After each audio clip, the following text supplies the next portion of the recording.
When I was looking at colleges starting I guess in 2003, which was 10 years ago, which is amazing, it was definitely a part of the decision-making process, but it wasn't the main factor, and which is lucky, because when I was deciding to go to UVA, they actually didn't have a marching band.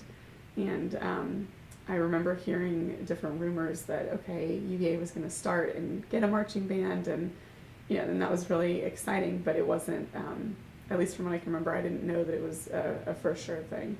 So I picked UVA, and then I remember being so excited, and my friends talking to me about it, because when it became official, or at least when I knew that it was official, that they had a marching band, it was just going to be really exciting to be part of something from the very beginning. And so to be able to join an organization at a new school where you're making new friends, and to start off that very first week before everyone else showed up to UVA, and to meet everybody at band camp that first week, was just a great experience, and it just took off from there. This was really a microcosm of what the band was, but it was when I first walked into the English Inn, which is where we used to have band camp when we were still small, before the DoubleTree, and walking in the doors, and then having everybody start to applaud. And actually my first thought was that I was late, and everybody was clapping because I was the last person to get there, and that was the first thing that ran through my mind.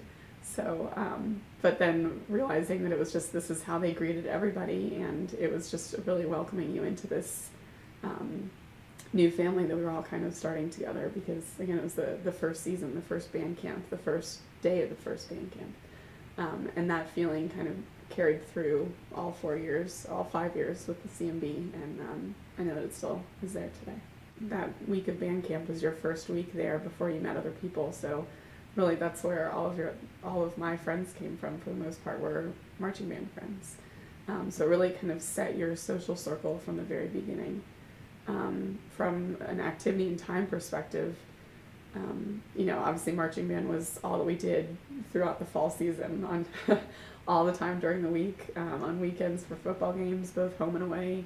When you moved into the winter, it was basketball band, wind ensembles throughout, and in my later years I ended up working for the band as well, and first in the band office and then as a grad assistant. So it was really a very time-consuming activity, but I chose for it to be, and that was the great part about it, is that I just wanted it to be doing it and be involved in the band all the time. I wanted to be as involved with the band as I possibly could, and for me, I thought that was something that I could do well, and that I could really contribute to the band with. A small part of it was that no girls had been drum major yet at that point, so that was for me, that was personally special, and it's been so great to see so many great women be drum majors after me, and just to really carry that forward. And now maybe we're reaching up to the 50% level. We'll see, we'll get there. But so that was amazing, and just, it's the most special feeling, is to be standing on that podium and to really feel the entire power of the band coming at you. And you really get such a great appreciation for the individual efforts of every single person in the band and what they bring, and to see all of that come together from that perspective is phenomenal. The best part about that is that the three of us really fit together as a really good team. We just knew how to work together really well, I think, by the end of the season, and it was obviously a learning process. I remember in the beginning, Brian had been drum major the year before, so this was his second season doing it, and for Jimmy and I, it was our first. So we were kind of learning the ropes and trying to take Brian's lead on what to do. And I remember one rehearsal in particular that I don't remember if it was Brian or Mr. Pease who kind of took us aside and were like, look, this is, because I think we were kind of still standing in the background to Brian, and I remember they took us aside and were just like, all three of you are drum majors. You guys need to step up and be a drum major. And I think that was a turning point for both Jimmy and I, because from that point on, we did step up, and we took ownership of it, so to speak. The three of us just had an absolute blast the entire time. I remember we did a skit at skit night at band camp that year, and I'm pretty sure we rapped to Missy Elliott. So that video exists somewhere. But we had a great time. We were a really good team, all three of us together. So this is funny, and it's not a big deal, but it was, again, I was the first female drum major, so I remember the summer before, when I was working in the band office, and I remember talking to Brian Myers and Jimmy Royston, who were going to be drum majors with me. And, we were talking about what I was going to wear and if I was going to wear the same uniform that the guys wore. And, I remember saying, oh, that's fine, I'll wear whatever they want me to wear, but, I'd love to wear a dress because I'm a super girly girl and I think that would be great. And I remember Brian went to go tell Mr. Pease about that. And so, and I think he probably told him along the lines, it's Brian, he's like joking around, he's like, Lauren says she has to wear a dress, or else she's not going to do it. And then that was actually kind of how it morphed into them deciding that, like, yeah, sure, she'll wear a dress. And then I remember we were like flipping through these different like band uniform catalogs, because apparently that exists, and to try and pick out the best uniform for me to wear that had a dress. And then actually it was Erica Stredney's mom who helped a lot with it too, because she did a lot of the sewing of it. And then we ordered the uniform, but she helped by putting the different sequins on and taking some of the fabric out of the dress, and she was really helpful from that perspective. So we went on a drum major retreat. I don't know if a lot of people know that, between myself and Brian and Jimmy. We went to Kingsmill down in Williamsburg, and then I remember at one point in particular, we were out at some fancy dinner, and we're just having a great time, and then some couple came over to talk to us, and we were telling them, oh, we're the new drum majors for the Cavalier marching band, and we're here to kind of do this bonding retreat and whatnot. And they talked to us for a while, and they were excited to hear about the band. We found out later when we went to pay that they'd actually paid for our dinner, so it was a really nice thing, and something that I know all three of us kind of pay for, and because that's what you do in those situations. And we played a lot of golf, terribly, truly terribly. And I remember all three of us walking around on this, fancy golf resort, talking out loud, pretending like we were, really rich kids or something. We kept talking about, oh yeah, my dad's black Amex, and just being absolutely ridiculous. The band really did become an all-encompassing part of my life, particularly fourth year, because I was drum major, I was working in the band office, and I was president of Kappa Kappa Psi. So really, when I was not studying or out, partying on the weekends or whatever, I was doing something related to the band every single day. And to spend that number of hours on one organization, or really two organizations, but ultimately for the band, just shows the kind of the level of, or the role that the CMB played in my life. Being president of Kappa Kappa Psi was really interesting, and it was hard, but I loved it, and it was very rewarding. It was, to be in kind of that leadership role was very humbling, and to feel that I had been elected by my peers to do that was incredibly humbling, and it was definitely a lesson in leadership for me that was very different from being drum major. So I feel really lucky to have had both of those experiences. And this is a little bit off topic too. I remember, but it just made me think of it. I remember probably one of the hardest things for me as drum major was our fourth year. It was after the Virginia Tech shootings, and so we'd had the Virginia Tech band come up and perform with us. And we first did a joint concert together in JPJ, I think it was, before, I guess probably the Friday night before the football game. And I was conducting for part of that, and even now I really don't even remember what song it was, but I remember messing it up at the concert, and we got back into it and it was okay, but that was really hard to do. And then I was then even more nervous about it at the football game the next day, because you've got probably 500 people on the field, and they're two different drum lines, which obviously is really hard to do. And I remember thinking, like, gosh, if I mess this up, like, I'm going to screw up the performance of 500 people in front of 60,000 people, and that was just terrifying. And it ended up going well, but even to this day, when I have something hard, like at work or a job interview or like a big briefing or something, I honestly I really do. I'll think to myself and say, okay, well, no matter how much I screw this up, it's not as bad as if I had screwed something up in front of 60,000 people. And so that kind of provides I don't know, a backdrop. It makes me feel better when I have to go and do something hard for work. We have a Facebook group for all the drum majors of the marching band. It's called Touch My Sword. So for me, it was, again, trying to understand the best way that I could contribute to the band. Just my personal feelings, I thought the drum majors, it was a good thing for the undergrads to do, and I didn't want to take what I thought would be someone else's spot by staying for an extra year as a grad student.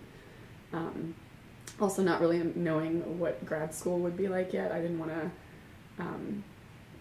I guess overpromise on what I could do for the band, and so that's why I thought it'd be a great way to be a grad assistant, because then I could still help out, I could volunteer, I could kind of help from behind the scenes and still support the band, while at the same time being able to do everything the grad school required. And so obviously I was grad assistants with you, my battle buddy, Kirby Chen, in case no one knows who's doing this.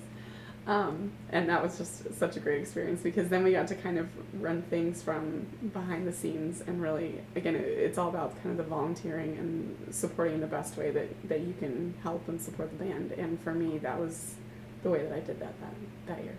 It really is all about perspective, and it's about a widening perspective. So as a clarinet player, your I guess my first year, just when I wasn't in any leadership position, your focus is on your learning your music, learning your drill, and being the best particular individual that you can be while you're marching on the field. As a drill instructor, it expanded, and you're now responsible for and see the efforts of the entire section and how they move on the field and how they look. Same thing with a section leader. You're responsible for your entire section and the way that they play, and not just their performance on the field, but off the field as well. Again, drum major kind of widened that scope even further, because then you're seeing the entire band. You're responsible for the entire band's performance, both in music and drill, and again, on and off the field. And as a grad assistant, you still have that perspective, but it takes it a level deeper into the, I guess, administrative side of things.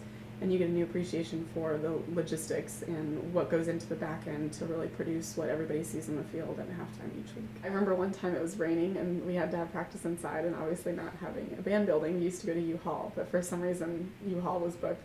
So we had practice inside the Cavalier Inn, which, the poor hotel guests that are in that hotel, and then they just hear like different groups of instruments, because obviously we had to split up into sections, playing around them. I'm sure was startling for many of them. What's another good early band memory? I think we were just really small to begin with. Do you remember? Oh, the first year we were half first years.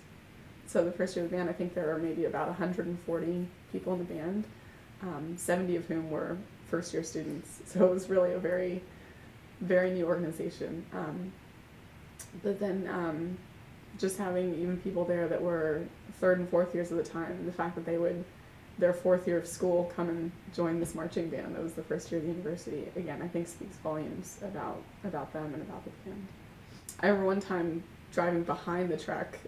The truck was leaving the DoubleTree, and Cook was driving the truck, and he had left the back of it open, so he was driving down 29, and I remember calling him and being like, Drew, you gotta pull over. Like, I could see the tubas sliding around in the back of the truck, and the back's open. So thankfully nothing fell out. And that would have been a good story. No, that was fun. And then I remember our fifth year, so when we were grad assistants, that was when they were filming the documentary, which was a whole other experience. So it was funny to have this French film crew kind of following the band, and then to see the band from their perspective was really interesting, because not only are they not part of a marching band, they're not American, and marching bands are not a part of their culture, so this was a very new thing for them. So it was really interesting to see it from their perspective, and then to watch the documentary afterwards was interesting. It was hard when the team would lose, which was more often than we would like. But the best thing about the band is that everybody still plays their heart out even when we're losing, and I think it's very representative of the university, and just always being classy, always performing for the fans to the utmost of our ability at halftime. After the game is over, after we've lost, and the stadium is completely empty, and you've got that core group of fans that come to watch the post-game performance, and everybody still loves what they're doing despite maybe having a really bad loss. that was fun because to again, band is all encompassing. Even in the summer, we're not at school, still doing it. But then to see some of those kids that were my kids at summer band camps as high school students to come up through the band and then end up going to UVA and joining the marching band and being in positions of leadership within the band were amazing. I'm sure there were lots of them, but two or three. See, Celeste Walker was one of them. Travis Cook, Marley Ogden. I remember all three of them were high school band students originally. I was their counselor, and then they ended up joining the band and being phenomenal in the band. So that was really rewarding. They were all in either kind of like father figures or older brother figures, so to speak. I guess Izzy's not old enough to be my father. And neither is really Drew or Pease, but for so to speak. They really played that role in terms of mentor, and just the amount that I learned from them about music, about conducting, about being part of an organization that was the size and scope of the band is just phenomenal. And again, kind of lessons that I still carry with me today. I had close friendships with all three of them, and it was just amazing to have that experience. And still do today. We're Facebook friends. One year at band camp that, and I don't really remember what brought this about. I don't know if he lost a bet or not, but Drew had to have his back shaved on stage, and that was special. But I think that was really representative of Drew in a big way, because he's always he's just so willing to be out there in front of everybody and give it all, so to speak. And that was something that everybody was laughing at. He was laughing along with us, and it was just a very hilarious camaraderie moment, I guess. And I think that's really representative of who Drew is. For Mr. Pease, I think it was probably some of my favorite memories are just Christmas parties at his house, and the fact that he'll host the entire band for a Christmas celebration over his house, and hire a carriage to take people on rides around his neighborhood. I think it really showed that the band is part of his family, and that was a great feeling to have. Most of my favorite memories of the CMB experience are off the field, quite honestly, because again, it's all of your best friends from college, and it's the parties on the weekend, or it's band camp, or bowl games when we're in Nashville on New Year's Eve, or down in Florida at the Gator Bowl, and I guess that side of things. I really think walking to band camp that first year and having everybody kind of break out into applause when you walk in the door is just, again, so representative of what the band stands for and what it's about. And then obviously just standing on the podium and conducting the band and really feeling, and it really is a gut feeling their entire power coming at you. You just, what a special organization it is, and how much every single person throws, mind, body, and soul into that performance, and to really be able to feel that is just phenomenal. Probably more of my favorite moments from band camp I can't say on camera.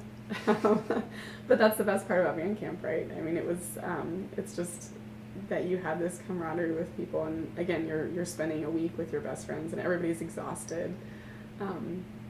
Again, as drum major and grad assistant, you're up until the late hours of the morning, late hours of the night, early hours of the morning, every day, and then up early just making sure things are ready for the next day. And sometimes that's the most fun, because everybody's kind of delirious and just trying to function. You're trying to move drinks from one room to the other, and you still have a blast, and I love that. I loved playing Misunderstood, and it was the power of the band on that song was just phenomenal. I literally felt like I was going to be blown off the podium, because they just sounded so amazing. Tag. And I can remember when I remember being at the U-Haul field and having the DIs were coming up with that particular dance for Tag. I remember Richard Vigilant in particular was really involved with putting that together. And again, to see something from the beginning where everyone's kind of in concept design of what this should be, and then to see that that's something that still, I bet you every single CMB alum knows all of Tag. And if it for some reason were to come on at a bar, then everybody would just break out and do it. Not that it would come on at a bar. But no, I think tag is probably my favorite. And Lights Out Florida State. When we played Florida State, and I don't remember exactly where they were ranked or where we were ranked, but I know that they were much higher than us, and it was an upset, and then so to beat them was just amazing. And the lights turned out for some reason like right in the third quarter, so we had to wait, probably was it like 20 or 30 minutes before they came back on, and then ended up beating them, and it was amazing. And I remember we had the drum line playing the Florida State chant afterwards, so maybe not our classiest moment, but so amazing and so much fun because you just have that feeling of euphoria of winning this huge upset. Nashville was our second year, and that was amazing because we got to stay over New Year's. And I remember line dancing in some, like, I guess, honky-tonk bar that they took us to. And we did a battle of the bands there with we were playing Minnesota. And winning, obviously. And I remember they made a big deal of it because the University of Minnesota's band was about 100 years old, I think, at the time, and we were 2 years old. And so to beat them in a battle of the bands was really exciting. The leadership thing is the biggest piece of it. I was really privileged to serve in a lot of different leadership positions in the band, and I think that really shaped me into being the person that I am today. Whether it be in my personal life, taking on different responsibilities or helping friends through things, or in my professional career and doing big briefings, it kind of puts a perspective on it, I guess, and it really helped me to do that well. Just from a pure logistics and what we have, we were kind of a ragtag group in the beginning. We would practice in U-Haul or at the park. We had to go out to the park, and I remember just having terrible allergies at band camp because you're marching in actual grass, which no one has to do anymore, obviously, because we have the turf field, which is amazing. So I remember when we got the turf field that this was so exciting because this was a field, I think it was a $1 million field that they had built really specifically for the marching band.